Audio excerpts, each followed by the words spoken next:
Hello, everyone, and welcome to the GPX podcast. I'm your moderator for today, Asan, and with me, my esteemedly, knowledgeably, most sexiest of panels. We have Tony, Hello, hello. and then we got little Nat. Hello. I like the little at the end. I It's like I tried to make my hello little also just little cutesy. chef's Yeah. kiss, brilliant. So today we want to run right in and talk about topics at hand. We wanted to do a podcast sooner for this, but unfortunately, because of scheduling conflicts, Nat, we weren't unable to. So when we start off right where we wanted to start off, which is the eShop announcement that was made by Nintendo. Basically, as of next year, the eShop on Wii U and Nintendo 3DS will be out of commission. Uh, Not a bad news for in particular. I mean, if you have a lot of the games for Nintendo, but if you're a fan of playing some, or if you're a collector of video games, some of these titles would be gone forever. And yeah, any thoughts, gentlemen? I'll start with you, Tony. What do you think? I mean, we knew this day was coming at some point. I mean, it happened with the Wii, and the Wii had a much better shop overall. Yeah. I don't know. It's kind of, I'm not like too upset about it like I am the Wii one, just because I was disappointed with the Wii U, in particular Virtual Console, just the handling of that in general. Not too happy about it. It was very kind of clunky, difficult to use, I thought, and some of the games aren't emulated their best. But at the same time, looking at the list now, there are a lot of games, and some of these aren't even on the Switch Online service yet. What are they going to do about the Wii games? There's so many questions, and yeah, it's a bummer. I mean, it's the you're definitely right. The Wii eShop was a lot better and more robust. I was really excited about the N64 titles, and to see that sort of make the jump over here, and we got some titles. I thought a pretty solid collection that could have kept going. And this is it. Like once this is gone, say goodbye to owning the best emulated version of The Legend of Zelda: Ocarina of Time and Majora's Mask. These two versions are actually one of the best emulated digital versions you could own. So ownership is out the window. I don't know. I'm kind of bummed out because I wasn't so bummed out with the Wii. Maybe the Wii wasn't HD, so I was never bummed out. Oh, The Wii U is It's all HD. about the picture true. quality. It's never about the never about the game. My thing about the Wii one is there was tons of games on there, and I like playing on CRTs, or I liked playing on CRTs, so it was just easier to hook up to a CRT. Just the way it was emulated, and 64 games in particular. I love N64 games, and they have that dark filter on the Wii U, and so do NES games, I believe. Whereas on the Wii they Yeah. don't. So that was kind of one reason I was a little bit more upset about the Wii, I Mhm. guess. But no, you're right. I mean, this, now that I think about it, you had the handheld mode that you could play on and everything, and it was good. They had a lot of good games on there. Japanese store, the US store, so we're losing a lot. Nat, are there Yeah. any titles in particular you're gonna miss out on? Well, not that I can think of the top of the head. I think I've seen a couple of articles where it's like there are digital only titles that will just be like gone, you know, like, and you won't be able to get them back. But like, just I think, yeah, what you're saying before, what you touched on before, is like the way that you're not able to own old games anymore. They're completely transitioning into the Nintendo Switch Online subscription system. And actually, I read funny enough, I read a Kotaku article about this, and Oh, it Kotaku. said even a broken clock is right twice a day, and that's the case with this article. They were just like renting a game through a service is like no substitute for actually owning a copy of the game, be it digitally or Yeah, yeah. physically. So like if you don't have internet, well, everyone has internet, but it's like, so if something happens, you can't just like play Zelda Ocarina of Time just by yourself at your house. Like you're kind of screwed. Like, and that's like the major qualm I have with this, is there's no alternative. Like even if the, like, you understand that they have to shut it down because no one's really using Wii U, no one's really like people are The playing it, servers obviously, are but no one costing them are, money. yeah, no one's using the online servers and stuff to buy much things anymore. And so like it's totally understandable they have to shut it down, but like to offer no alternative to like physically purchasing or digitally purchasing rather stuff is kind of a bit of a worry. And the countless amounts of digital content that will just get scrubbed, including like a Fire Emblem expansion that was really good apparently, and like it was for Fire Emblem Fates, I think, where Yeah. it was the like precursor to Three Houses, where you get to choose one of two sides, and then the expansion was the third side, and they only released like a few copies of like the complete edition in a physical copy. It's just like erasure of content and with no like recompense or like getting it back in sight, and the erasure of being able to own old titles like legitimately, at least digitally as well, is hard. Yeah. Do you think this is gonna raise the prices of retro games out a lot? Because I know what you're saying. That you're saying like this is gone, but what's the ramification of this issue? I already am frustrated with the retro game industry because these prices are inflated like no tomorrow. I mean, Fire Emblem, just as an example off the top of my head, the GameCube version of Fire Emblem Mhm. is retailing for $300. $300. You're better off buying a PS5 than buying that. I agree with Nat, and I think unfortunately this is the only, or this was always the direction that we were going to be moving in once they introduced games being online through consoles. It was always going to move in this direction of having less ownership, I think, over time. With the Switch, they had the opportunity to release games virtual console style, and I really wish that they did. But of course, that would cannibalize their online pass sales and everything. But yeah, I think it's going to raise the prices. Even I'm sure it's hard to say. I know in Japan the prices don't raise quite as high as, I think North America is the big one. Really, that's kind of Yeah. the center of the retro world. Not Australia, it's North America. You sure, I mean, even people in PAL regions get North American versions of games. I feel like those are the ones that are really inflated, and I think those are the ones that are going to keep rising. They're going to keep going up. I could even see some Japanese games going up here because they already are recently.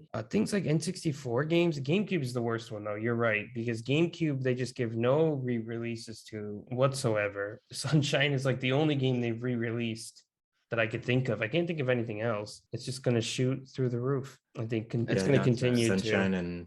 Sunshine and Wind Waker, right? That's the Wind only Waker, two that's true. games. True, yeah, sorry. Twilight Princess, Wind Waker got their releases, but I didn't even think of it. That's a good point, Nat, right? Because those are two Wii U games, and now those are going to be off the shop. Those games are already going up in price. Those two Zeldas. So whereas when the Wii U came out, nobody wanted them, even though it was Zelda, they're whatever. But now Yeah, those are yeah. just gonna go up. I'm so glad I didn't sell my Wii U.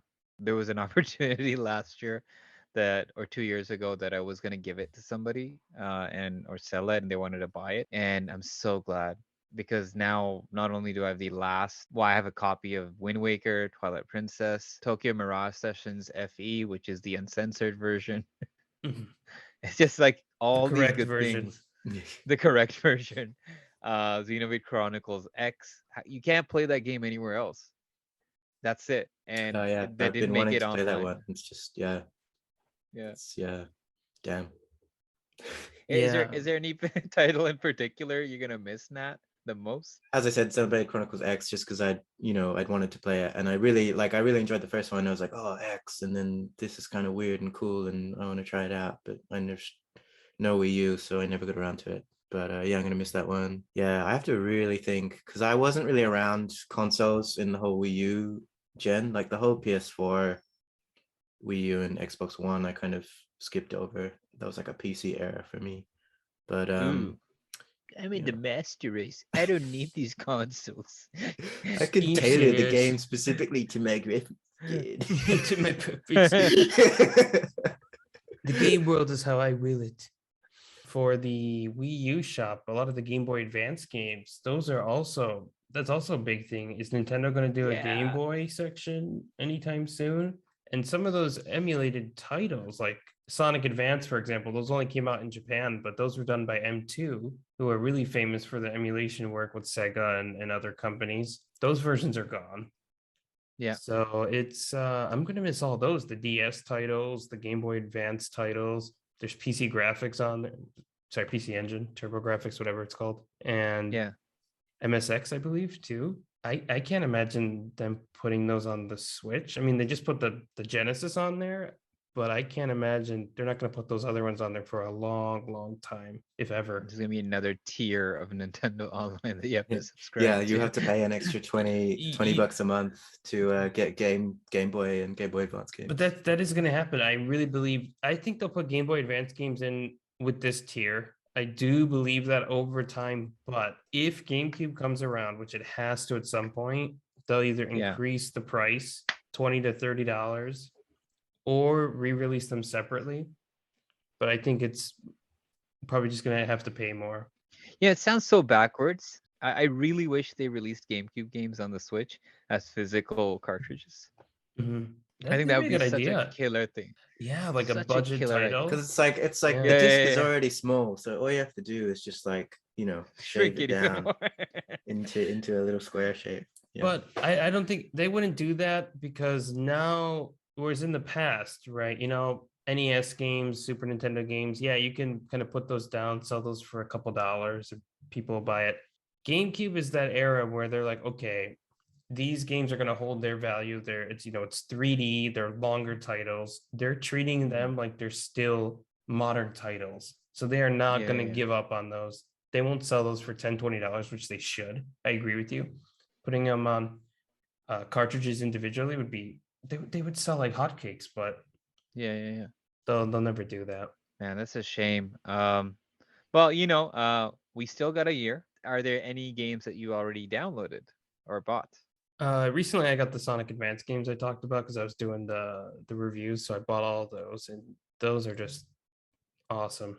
The way they're emulated is so perfect. But I bought the games before, so I don't want to re-buy them. But they're on my Yeah. Wii U back in America, and I'm like, oh, I don't want to buy. But a they bunch of come at a games again. discount. That's the thing I like. As long as your Nintendo account is linked. Mine was linked, so I already had Zelda, Ocarina of Time, and Majora's Mask. So when I got to the Wii U eShop, they were discounted for $2.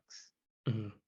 I lost my So password. I really That was my Oh, problem. damn. I bought them on Wii U. Like I have a Wii U Yeah. back in the States, and I tried to Yeah. log on it here, but it's tied to my old American phone number that doesn't exist anymore. Oh So man. so they're only on that Wii U that my brother has access to, but I don't. I mean, I bought Rhythm Heaven because that was a I have that Wii game. title. I have a physical Dude, I copy of that love game. that game. Oh, that's That right. game is All a those Wii joy. games on there. There's a lot of Wii games. There's a I lot of just Wii realized. games. Galaxy 1 and 2. That's how you know Nintendo was desperate. They were selling Galaxy 1 and 2 for like $15 when it came, or like $10 or something. Unbelievable. They would never do that nowadays. But So they those were two are up desperate. there. Other And- M and Prime you- trilogy, I think. Other M Prime Trilogy. This is the last chance. If you don't have the physical disc for Prime Trilogy, this is the last chance to get all three of them. And what was also bizarre while I was looking through was there's Donkey Kong Jungle Beat, which was a great GameCube game that they remade for the Wii with the motion controls. That's the team that ended up doing Odyssey. That's their first foray into that 3D, 2D side scroller. I know there's gems, Pikmin 1 and 2's there. Again, GameCube games that we keep finding more GameCube games we're thinking of. Yeah. Well, it's right. the Wii release, right? It's the motion. It's the Wii release. Whatever. Yeah. Okay. But that's stuff that I was like, I want to get something, but I never owned a copy of Rhythm Heaven. So, and it's a tough game. I think I have a physical copy of Rhythm Heaven. That's like funny tangent. Like my sister bought it actually, and she was playing it. I started playing it, and she was like, "You're not allowed to be better than me." And I was like, "Okay." And then I proceeded to be better than her. And so she was really upset that I was. And just like it's like he's always good at games. He's still allowed to be better than me at this one. You little damn you. And she's like, just take the game. And she threw money in my face, and I left. Yeah. Is there any Wii games that you're gonna miss out on with the eShop? Maybe it's on there, maybe it's not. Any that come to mind for you? I guess Prime 3. I mean, I do have a physical copy of that somewhere. Prime 3 was really good. Yeah, it was. Yeah, I just saw the classic Wii games that I got, like the Galaxies, as we mentioned. I never played Galaxy 2, but Galaxy 1, that was great when it first came out. I think two is Never a played perfect game. You never played. Oh my god. I never played 2. I played Sorry. Galaxy 1. Hold on, guys. This session is over. Nat, you will play Galaxy 2. It's just we just cut to like just a smash cut to me just playing Galaxy 2. So I got my It's headphones are pretty good. broken. That's weird. Oh, I think his headphones are actually broken. Hello? I think Nat just said he didn't play Galaxy 2. That can't be Oh right. right, no, he's trolling us. Right. That's good. That was good. Let's see how long I I, like can it. keep it up for. I was like, wait, his headphones are actually. Oh no, I really he's bought it. I was like, committed, oh damn, committed it to the is. bit. So, We're going into talking about EVO. It was announced, I believe, 4 or 5 days ago, if I'm not mistaken, that EVO, the big fighting game tournament that happens every year, they're not going to be having Super Smash Brothers as part of the lineup. Now, before you go pointing fingers at the organizers, Nintendo decided that they're not going to allow the Super Smash Brothers to be part of this prestigious fighting game tournament. Gentlemen, thoughts? You look like you're rearing to go. yeah, I mean, I don't really know much about the specifics, but it just seems like because it's like publicity for the game, people are playing it, and it's like ways to and to like keep the game alive in a sense, in like and keep the game still relevant. Obviously, it's still alive, relevant, but like make sure it's noticeable even now when you're not updating it anymore. And to just pull out and just be like, no, we're not doing it. Like obviously the assumption is that they have like reservations about like the community and members of their own Smash community and stuff. But like, yeah, it's just to deny yourself essentially free publicity is a bit weird, I think. The thing is, people have been pointing that it's the community thing, but I don't think that's what it is at all, because Nintendo's partnering with Panda Global, who's is a large esports team. They just released their own GameCube controller, or they're going to put one out soon that I'm looking forward to using. They have licensed a series of Super Smash To Bros. kick your ass, Nat. That's what he meant. I don't need the controller for that. Oh! Yeah, I'm joking. No, I can do a Joy-Con nib. That's all I need. I can kind of understand, because like the thing I just mentioned with them partnering with Panda, they're doing a series of tournaments. This is Tekken, I believe, does this, or Dragon Ball Fighters has done this. Namco's done this for those where they just do a tour. EVO was bought by Sony. Maybe that has something to do with it. Nintendo is kind of petty when it comes to stuff like that. They like Microsoft right now, but They don't like Sony. like Sony.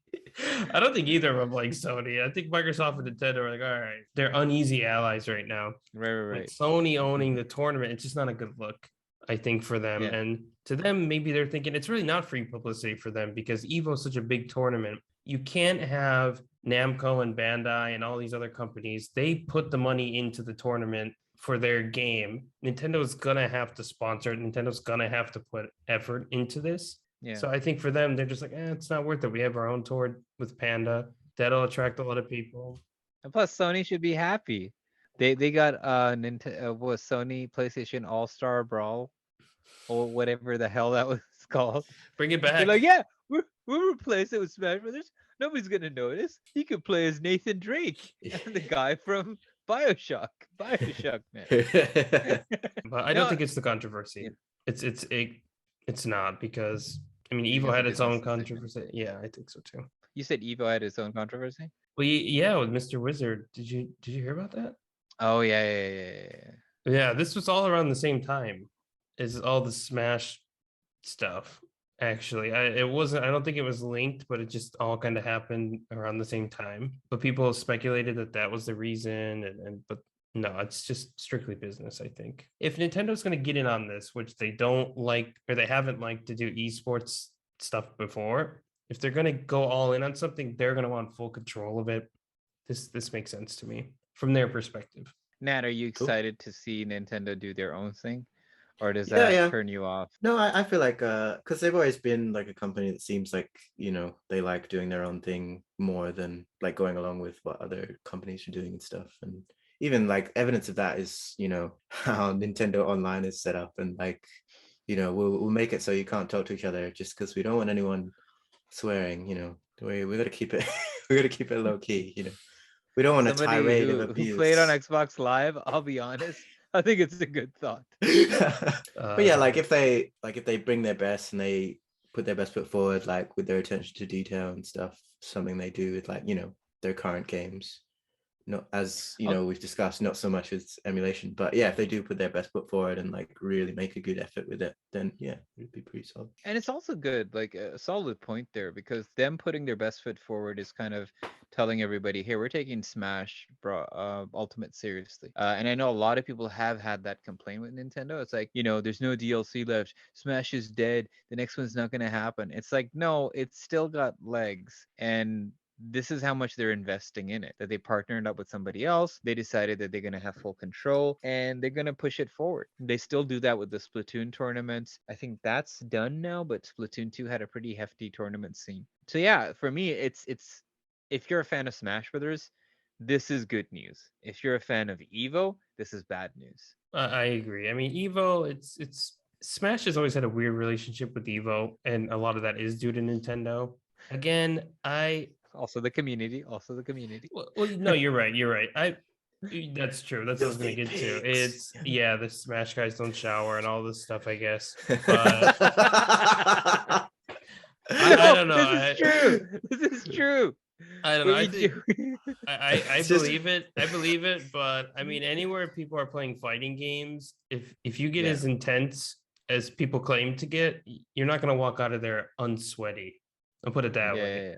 If you're Yeah. playing a match of Tekken or Street Fighter, real intense, you're not walking away with dry pits. I don't care what anyone says. But the thing that bothers me is like EVO was also rife with a lot of sexual harassment and weird moments. I'm like, how did those two things coincide? You got sweaty, disgusting, unhygienic people. And how It's is this like, sexual hey, harassment? hey, baby, meet me in the parking lot. I just won Evo. Yeah. I think most people who win Evo aren't foaming at the mouth, but I mean it makes sense because you're in a bubble, right? Not to get all Yeah. psychiatric over here, but you're in a bubble. You win something, and in that sort of community, it's a big deal. Of course, Yeah. you're gonna be attractive to some people or a lot of people. And there's power trips too that are happening. at that moment. Sure. Well, I So- mean, good. Coming back to the main thing, it's good. It's good to see this decision happen, and it's sad to see Evo get reduced. But maybe Sony shouldn't have bought them. It shouldn't have happened that way. Because do you see other studios, other developers sort of pulling out, or what? Oh, it's tough. I don't know. I hope they don't, to be honest, because I like the idea of an Evo, and I understand why Nintendo's doing it, but I think if other games did it, I mean, nothing's going to be as hype as like a Tekken Finals or a Street Fighter Finals at Evo, because the events are just so big. Unless these companies put the money in and they do their own tournaments and they get their own venues. Yeah. I don't know. Well, it's kind of odd because I look at something like Killer Instinct, which is a very Xbox-owned fighting game now. I see them following suit because sooner or later, it's just like if Sony owns this tournament and they're going to push for games that are available on PlayStation and other platforms, you're going to start seeing people decide, I was like, you know what, we're going to make our own decision. And I felt that way with E3. I think E3, everybody was okay with Nintendo doing their treehouse, but they always had a presence at E3. Sony just up and went, said, we're not going to bother. And I think they pretty much killed E3. After delivering one of the biggest E3s, they just killed it. And I feel they're going to do the same for EVO. I think if Microsoft owned Evo, it would be different. They seem much Yeah. more open to kind of letting everyone in. Whereas Sony, you really never know with them. They're Yeah. They're a shifty bunch over there. I think so. I mean, I'll still get a PS5, but I gotta get an Xbox first. Oh. I don't But I feel trust like them. at this point, like you may as well just pick one, like because like there's there's not really any, there's, in terms of the exclusive, it's not like there's not that many exclusives anymore, right? Unless it's like There's Nintendo. quite a few, I think. What is it? Those Horizon Zero exclusives. Dawn and all that. I mean, the first Mhm. one's on PC, but Mhm. PC. Yeah. And Who's got time Spider for them anymore? Spider-Man, Spider-Man, that is Demon that's something. Souls. Mhm. There's still quite a, yeah, was it Final Fantasy? But that's timed, I Yeah. believe.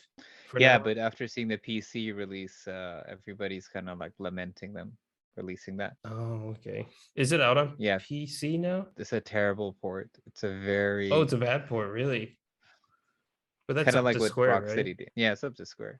So again, if you want to play the optimal version, it's on Sony's console. And again, they're going to throw in the money. They're going to have their development support teams come in and check out the game, make sure it runs well. Same goes for God of War is good. The PC port isn't bad at all. But again, you want the premiere experience, you might as well put that disc in a PS5, and it's running on 60 frames. It's up-res. I just thought of Looks like, good. because we were talking about this the other day, like how now you can put PS4 games in a PS5 and you can download the PS5 copy for free. Why don't you just go around to like gaming stores and just buy PS4 copies for every game, and and I, then just like I thought and I then thought just it's not go. free though, because the song we talked about this. I thought if you get a PS4 version of a game and the PS5 version is still available, there is a difference. Is there not? No, there's a huge certain games. Actually, you're both kind of right on that issue. There's a select list of games. I believe there's like 19 or 20 that came out near the last year and a half of PlayStation 4. They automatically, once you go to the store, you're prompted to upgrade to the PS5 version for free. But the caveat is you have to have the disc in there. Then recently, Naughty Dog decided that they needed more money. So when you put in the disc for Uncharted 4, you're prompted to buy Legacy of Thieves collection for 15 bucks. It's heavily discounted, but it doesn't guarantee it. Whereas other PSN titles are automatically updated. I think off the top of my list, I was very happy to have Guilty Gear for PS4, and then I got the PS5 version. Doom was an automatic PS5 upgrade. Final Fantasy automatic PS5 upgrade, but Uncharted was like, no, no, give us more money. Um, so there's some and titles that'll work, some won't. Funny enough, you brought this up because it is happening in March. Resident Evil 2 and 3, we talked about this, Tony, are gonna get 7 too. updates for, and 7 are gonna get updates for the PS5 version. And I believe they're free, or It's all of though them. Cap all of them. PS5, Xbox Series X2, all and PC, I believe they're all getting next gen upgrades for free. I like that. Nice. And I'm a fan of that, man. That it's finally, it's nice to get that kind of value. I'm really, because I tell you, putting Doom Eternal in and playing it on like a 4K screen running at 120 hertz, it just blew my mind. How No. smooth the ray tracing option that popped in, how great this game looked. And I already was a fan of it. And Final Fantasy VII Remake, you guys know how much of a Forget about it. Yeah. yeah, You like that game, right? kinda, a little bit. I think you're a That's fan I'm of the in love. series. You're a fan of the series, right? It's my favorite game ever. Yeah. Ever. It's just, yeah. I'll say this because it's the podcast. Because you've heard me say this before. It is the perfect remaster, and it retains the feel of what made a '90s, early 2000s title so great. It has those musical cues, that dialogue that just seemed fun. There was no angle to it, There's no censorship. That's it. That's all I'll say. That's all you It's such need. a good game. Like on the general topic, that brings up like an interesting point because like it also relates to the first topic that we talked about because it's like you've got PS4 games easily being able to be transferred sometimes to a little bit of money and like Xbox, all of it, pretty much all of the whole Xbox library can be transferred over as well, and Game Pass. Whereas comparing that to Nintendo, they're getting rid of the Wii U and Nintendo 3DS servers, and there's no It's option. like it's the same thing. It's the same thing. You're We do just something being too, baby. like Nintendo's just shanking you on the retro front, and other companies are at least making somewhat of an effort. So Xbox I is feel like doing the three. most, I think, mm, and I'm glad Sony's finally catching up. Sorry, what were you gonna say, Sean? No, no, no. I agree. That's the same sentiment. Xbox is doing the most. I feel like they're tweets that happened. Microsoft's like, Game Pass, you can play games forever. Everything's getting a free upgrade. Sony's like, with Never certain stop. PS4 Yeah. titles, we do the same. And then Nintendo's like, oh, you like that? How about we take away the eShop? set up the bomb. Set up the bomb. I feel like Nintendo's the really vindictive parent. I was like, all right, you like Xbox tweets? You know what? No eShop. Done. Guess what? Another Pokemon game has been announced. All right. We're not even done with is it Arceus yet? And all of a sudden we have a new title, Pokemon Scarlet and Sapphire? Violet. With women. Real quick. Violet. Yeah, that's sorry. red and red. Sapphire's third gen. Yeah. Is the name Arceus or Arceus? No, I heard people I say always heard- Arceus. I've I heard always heard it was Arceus. I've heard Arceus, but I could have swore like everyone when I was younger called it Arceus, the Pokemon. So Isn't it named after the Pokemon Arceus? it is. But Yeah, how do you pronounce it? I don't know. Who knows? I always thought it was Arceus, but I guess it's Arceus. Aru. Because in Japanese it's Aruseus. So I don't know what, like I heard some could people go either who- way. people who are related to Nintendo were saying like Arceus, and I'm like, Arceus sounds better. It sounds softer to me. yeah, Arceus sounds weird. It's like in Japanese they call Lucina Lucina. Oh, really? Yeah, so it's like kind of strange, but whereas And the whole, Lucina like, just sounds Shimon much thing. better. You can't Simon. call people Simon. You have to call them Yeah, but Shimon. that one I can understand because it's been Shimon for like 1,000 years or something, but like the rest of them, no excuse. I'm just gonna say Arceus. I'm sticking with what I know. Anyway, I like Arceus. Arceus Sounds like RC car. The RC car Wolf House was car. a pretty successful Pokemon game. I think from initial reports, it actually made a huge impact. A lot of people opted to get that rather than the last gen. It's not Sword Diamond and and Shield. Pearl. yeah, Yeah, Diamond and Pearl Diamond and remix. Pearl. So now we're getting the official this generation, or sorry, next generation Pokemon. And it's looking like it's leaning heavily into that Arceus style. We don't even get a video of the three Pokemons. We just get images plastered on the screen. And a security guard guiding us through the way. Yeah, he's as Buddhist as we are. Yeah. Thoughts? That was Yeah, fast.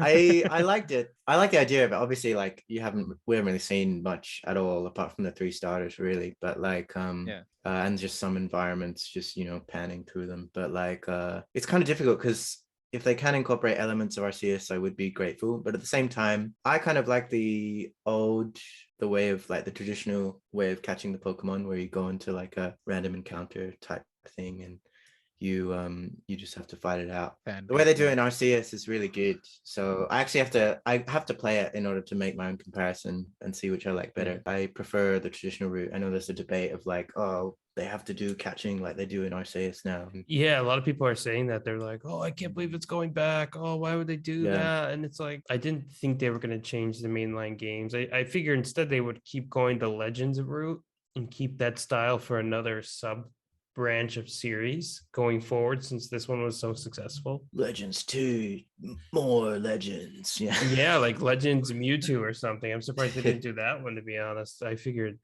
something like that would probably sell a bajillion copies. It's shocking to me because here's a company, Game Freak, that makes hand over fist more money than possibly Nintendo, right?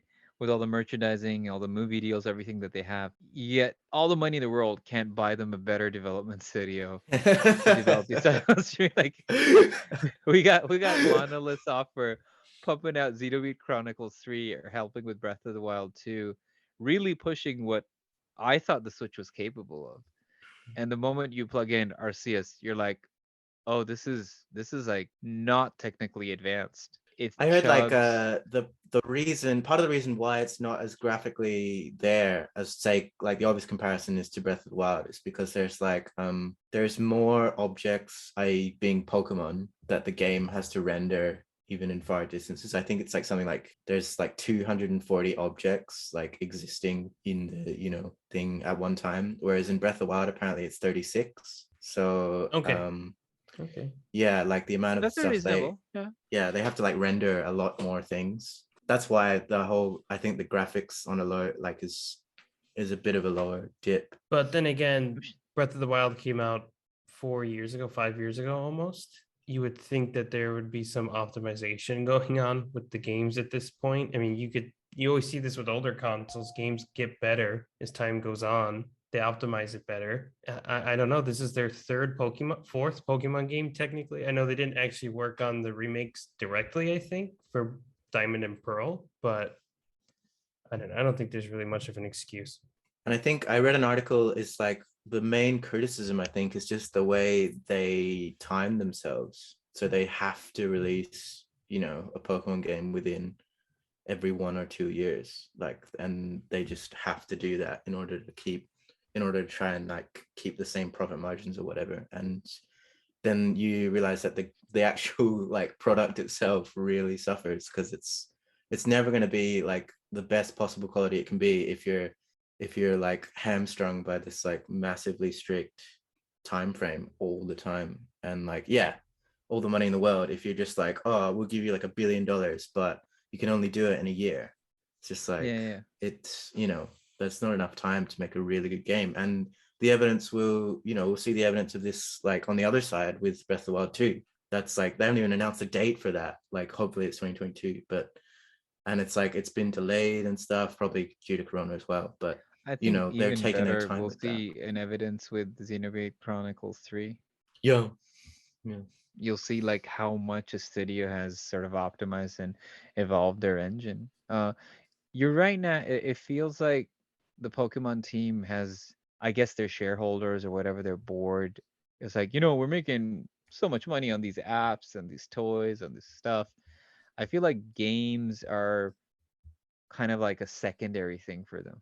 Like Sonic, it's like the exact same thing because they make more money on those mobile games than they do with the actual games. But the thing with Pokemon is, though, that's what drives the series forward is the games.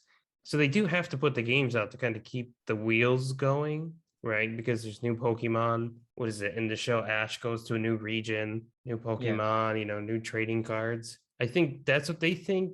Maybe they think that they can't sustain it with what they have now, even though there's over 1,000 Pokemon. Maybe they just keep thinking, oh, we got to keep putting out new ones. It needs to keep being fresh every couple of years. Yeah, it's like Gen 9 now. So it's like, it's ridiculous. And yeah, what is it, 150? And then Gen 2 had an extra, not even 100, I think, an extra, 90 or something. And sad state for Pokemon fans, I guess. I just wish Nintendo owned it, to be honest. I think Nintendo non-owning Pokemon fully is what hurts that franchise. I mean, I'm sure the Pokemon company itself makes more money and maybe better business decisions than Nintendo by themselves would. Yeah. But the games are suffering. At least on the game side, yeah, you'd hope that like Nintendo had more of a hand in the development of the games. But it's that weird like symbiotic partnership that kind of upsets me too, because Nintendo should be able to buy them. They should be able to absorb all exclusive deals for gaming rights for Nintendo consoles. But I think there's like there probably is an agreement, but there's like a very good like business relationship between them. This is the reason you're never going to see like Pokemon appear on other platforms. But at the same time, it's just like, you're right, Tony. The business decisions aside, like what is pushing the series forward is struggling. And time after time, like there's sarcastic takes I watch on Pokemon games on YouTube, and it's hilarious because you're gonna see a Pokemon that looks like he just isn't into it, and people are gonna love him, or like people are predicting what kind of creatures they're gonna put out. Gen 5, there's a Pokemon in English called Trubbish, and it's a trash bag. It's a fucking trash. You know what? Sums it up. Sums up everything. And then like Gen 6, like Black and White, I think it was the ice cream Pokemon. Like, this guy looks pretty cool though. I like this. Yeah, it's just like these, and it's like the innovation. You can't come up with as much innovation in that same time frame. It comes back to the time frame issue as well. Like if you're given a year, it's like, oh, we got to do something new and different. Obviously, new Pokemon, that's one. The Mega Evolution thing was kind of cool. And then there was that one, I think it was Aloha or Sun and Moon or something. You just have like really big Pokemon. You could just make them really big. And it's like, what? Then the shiny Pokemon came in. Was it Sun? Oh yeah, you're right. Sun. Yeah, sorry. Because Mega Evolutions was X and Y, right? Yeah. Mega Evolutions is from X and Y, and then there's like region-specific Pokemon wasn't it that are Sword and old Shield? Pokemon and stuff. Sword they and did- Shield was the giant ones, wasn't Yeah, it? where they made them Yeah, giant. Dynamax mode. Yeah. And I think Sun and Moon was just the Dynamax. Aloha versions, and then X and Y Yeah, was yeah. the Mega versions, which all these concepts get thrown away. But it's been like that Hmm. ever since the first generation, which is again why I just don't like Game Freak, because instead of putting all they can into a game, they purposely limit it, because then they'll bring the feature back and be like, oh, look at this new feature. They did it with Heart Gold and Soul Silver, right? They brought back the following Pokemon. And they're like, oh, look at this game's great, isn't it? Remember Everyone's this? like, yes, it is. Yeah, keep this in all the next ones. And then Black and White's trailer comes out, and it's like, why isn't your Pokemon following you? Oh, anyway. You don't need that. We'll tell you what you need. Get lost. Yeah. It's I don't know. It just seems, I don't know. Maybe I sound a bit cynical, but I feel like they just do it because they really can't think of new ideas that quickly, Yeah. which I don't blame them. So instead, Yeah. they neutered the games. They did it with the Sapphire and Sapphire and Ruby remakes. They got rid of the Battle Tower and Yeah. things like that.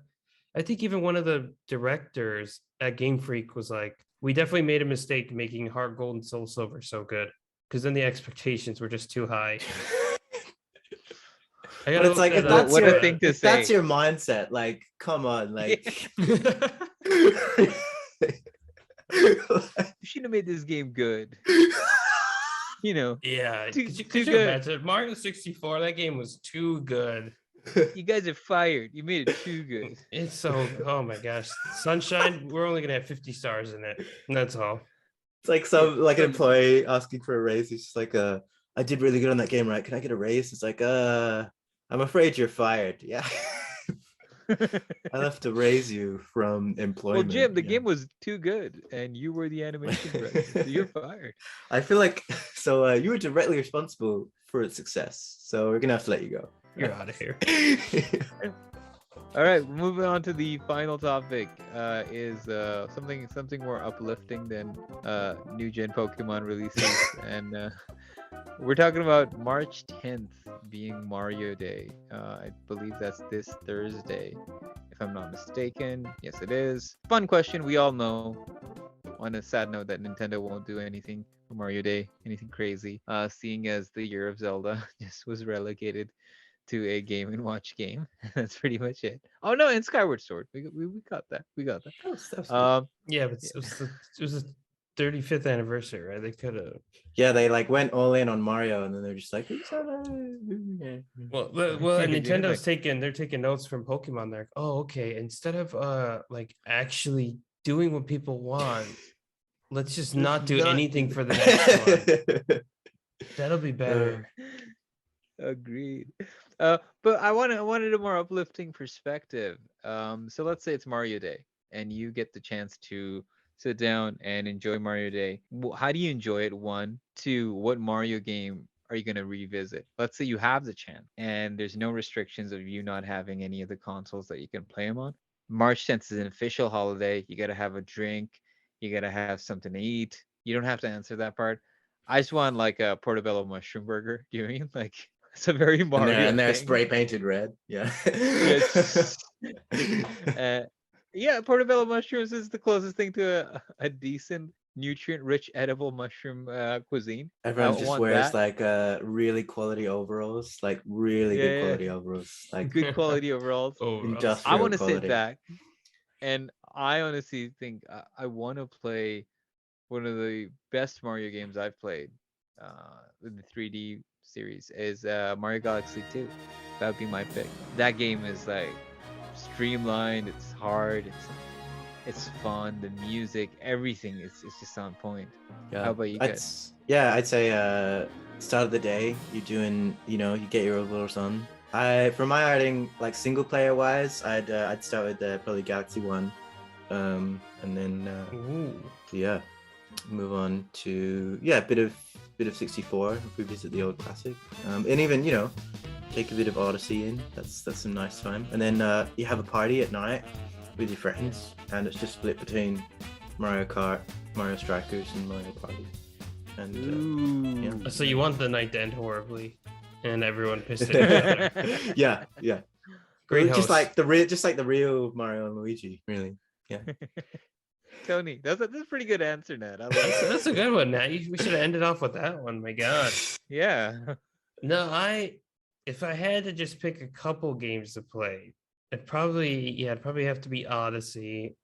It'd have to be Galaxy 2, couple minutes of 64. All the classics, of course, Mario World. Probably the first one. I love Lost Levels too. I really, just love to torture myself with that game. It's one of those games, it's like, oh, it's old, I think I could beat it. Oh, I've done it before. And then every time you play it, it's just like, oh my God. What are they doing with It's this? not easy at all. It's not. Then there's always the other Mario too. The undisputed game of the year every year. Super Mario Brothers 2. Beautiful. I love that game. I could play that a million times and never get bored. It's unironically the best Mario game ever made, according to Video Game Donkey.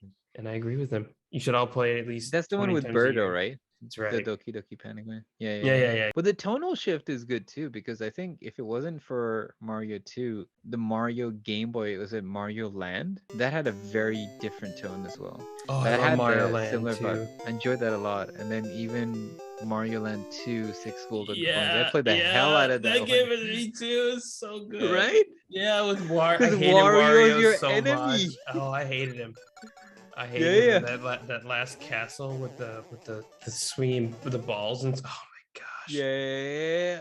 That game was really good, man. I was really shocked. It's Mario taking over reclaiming his empire from Wario, who's Right. taken seat. Right. They really experimented with Mario a lot, and it's good how even like small changes like that, Yeah. keep the series interesting as opposed to okay, this happens and Mario has to start over from this place and make it to the castle, or it's Yeah. it's just got different vibes. Those older games, they were willing to take risks and do different things, but now I'm more than certain that they have a division at Nintendo that keeps everything in line with what's established, which is why Paper Mario has been neutered. I think about like the tonal shifts, or how sometimes they would make something really odd and uncomfortable. And you'd be like, oh my God, okay, this is part of the Mario universe. And to give an example, Super Mario Land 2, you're in a zone, I think it's called Tiny Land or something, where you're like miniaturized, and some of the enemies are ants. And if you have this thing about bugs that you don't like it, and I did, seeing like these giant ants come at you was weird. It was unnerving, it was jarring. But that was part of Mario heritage. There's a point where you go to the moon and there's these like pig-like characters throwing balls at you through their snouts, and it's just like, what is happening here? And I can't see that stuff in anything except for Odyssey. That's why I liked Yeah, Odyssey. that's why Odyssey's so good, because they Right. actually did different stuff there, and it felt like, oh, okay, these enemies are unique, these places are Yeah. unique, even though it wasn't as grand as Galaxy in terms of scale. It didn't need to be, just because of how unique that one world was. Right. I remember, like, I know there's not much to it, but that dragon boss fight in Odyssey, it was like, what is this, Dark Souls? Like, what the hell's happening here? Yeah, It that was changed nuts, so much. I hope that stays with Mario. I really hope like the 3D line of games are doing that. I agree. I think it's a good direction to move in, and I would love to see a lot of those older concepts kind of be brought back to the forefront, because otherwise it'll just go the Pokemon route and, just gonna burn out, get stale. Mario Arceus, Mario Scarlet and Violet. Oh gosh, Mario Legends, Mushroom and Fire Flower or something like that. You gotta Oh, pick up the gosh. mushroom version or the Fireflower version. Well, in the mushroom version, you get more mushrooms, but in the fireflower version, you get more fireflowers. I hate to go back to the Pokemon topic. I know we already left it. No, It's go something I for it. wanted to ask you guys. I forgot. Do you think the 2-version system is outdated at this point? You think we should move Yes. past that? Yeah. Yes. Okay, yeah, me too. I think it was there to get connectivity going, to get a social aspect to Pokemon, but the natural logical leap is to do that online. Yeah, everything's online now, so it's like there's no point. Yeah, like Well, those original games, they wanted to do 7 different versions. I think Miyamoto suggested it. I was reading through some old Japanese stuff for a video, and yeah, they wanted to do the colors of the rainbow. Jeez. And I think Miyamoto suggested it, and they were like, "Oh yeah, maybe this will work." And like, "Oh, let's just do red and green because of Mario and Luigi." That's why they did that at first. And then red and blue was because the American flag. But anyway, it's a different topic. But yeah, I think it's out there. You know, that shocked me. I didn't even know green existed until I came here. I was Really? so shocked. I'm like, green? I had I knew no about green. idea. Oh, green was a playground legend. I was like, there's no way there's a green what? And then looked it up on 1999 dial-up internet. 36 hours later. when you roll out the card. Remember, because you had to click on the internet and the dialogue would pop up and it was like now connecting, and it was like making the sounds, and then you finally got on the Netscape and it was like, Yeah. Pokemon Green, and I was like, two red badges found. And then, well, then what you would do is you would print the picture out because everyone had a printer, and it was like you would just print out like 100 pictures. Those were the days, yeah. But I knew about this off green. the internet. This is legit, right? Oh, it was on eBay too. I looked it up on eBay, and I was like, green. But those days are gone. I think they should just move past that. Yeah, with online, there's just completely neutered. Like, it's gotten rid of the purpose of the two game system. Like the two game system is like you get it with a friend, you meet up, you play it together. Like, but with online, you can just do it whenever you want. So like, yeah, it's just that's a kind of sad. Let's end the podcast. Yeah. Yeah. Sorry, I wanted to bring it up because I forgot. And I was like, that's right. No, but you know what? You did bring up a good point. I look at those old Pokemon games and I'm smiling. I think about Red and Blue. I think about Diamond and Pearl even, and they were pretty decent games. It was exciting to see where they were headed. Was it Diamond or Pearl? They came with like a pedometer that you kept with you, and you could put like a Tamagotchi style Pokemon in there, and it would hatch. I remember getting one of those things. The and it's just like, Pokewalker. Yeah, that was Heart Gold, Soul Silver. Which was also that was the same time as Diamond and Pearl, right? Or is that the same time? Same generation, right before Black and White. That's kind of stuff really, really made me go, wow, this company is thinking outside of the box. And now it's a far cry from what they are actually doing. Yeah, Diamond and Pearl, probably Gen 4 was the last good, amazing, really good gen. And then like Black and White was like, that's when, you know, big cracks started to show, like they obviously ran out of ideas. That's where the garbage Pokemon comes from. That's where the ice cream Pokemon comes from. Yeah. But can I make a point? This is very interesting because I remember when Black and White came out, it was heralded as a huge shift and a welcome change because I hate to say this, but it was just like, it was pandering to like journalists on what they had complaints about Pokemon. And I felt like that was the title that it's not bad, but you're certainly like, story-wise, Black and White's pretty good. Like the whole like N character, and yeah, he's like a really good antagonist. Yeah, right. But he's one of the best antagonists, like just solo antagonists. Like, but obviously like that's when the cracks started showing. It's not when it like totally went to total shit. You know where you headed once you play Black and White. And it's like, yeah, and then like compare that with like X and Y having Team Flare, which is just a bunch of like redheads in like sunglasses and orange suits, like doing poses, and you're just like, are you supposed to have an ideology? Like, what the fuck are you the elite? But hopefully, I guess we'll get something happening on Mario Day. And just a quick note: keep your eye glued to our channel, GPX Japan. We may drop some nice Mario videos, something to keep you guys excited. Well, gentlemen, that's it for the podcast. Thank you very much for joining us today. And yeah, it's certainly so good to finally do this again with higher spirits and better lighting. Well, I don't know about my lighting, but yeah, your Tony's lighting's great. Your lighting's great. And yeah, speaking of yeah, I don't think we've mentioned it on the podcast, but Tony has finally finished all his Sonic videos for 2022, 2020, 2021. So thank you very much, Tony. Thank you. And If yeah, you get a please chance, check. do check out Rising Sun Retro. Yeah. We're probably gonna start linking that content into GPX Japan as well. So after video finishes, you'll see that card. Sega, if you're listening, or anybody from Sega, give this man a job, man. Better than hiring an indie band to play for the launch of a Sonic game. Really check them out because they come from a place of love, and they're filled with a lot of good information. So how many videos were this, Tony? Like 31, 32? 32 in total. Yeah. Yeah. Because I did the two Nice. movies. So 30 games to two movies. Sweet. Fantastic work, man. Thank you. That's Thank you. awesome. That's it from us, guys. Thank you everyone for joining. Thank you, Nat. Thank you, Tony. I don't have to thank myself, so that's it. You should thank Take care, yourself. guys. Well, thank Thank yourself. yourself right Thank, now. thank me Thank you. for this podcast. And we'll see you soon. Well, should we all have like a sign off? I feel like I want to say good night and good game, but it's in the day. I like that one. I actually saw the. I was I going like to the footage and I saw the sun in the background. Yeah, I don't think Yeah. it's fair. Exactly. It's No, 5 somebody o'clock. else did that, right? Somebody else does that on like the EZLS podcast. I'm like, hey, they don't trademark those phrases. So good night and good game, guys.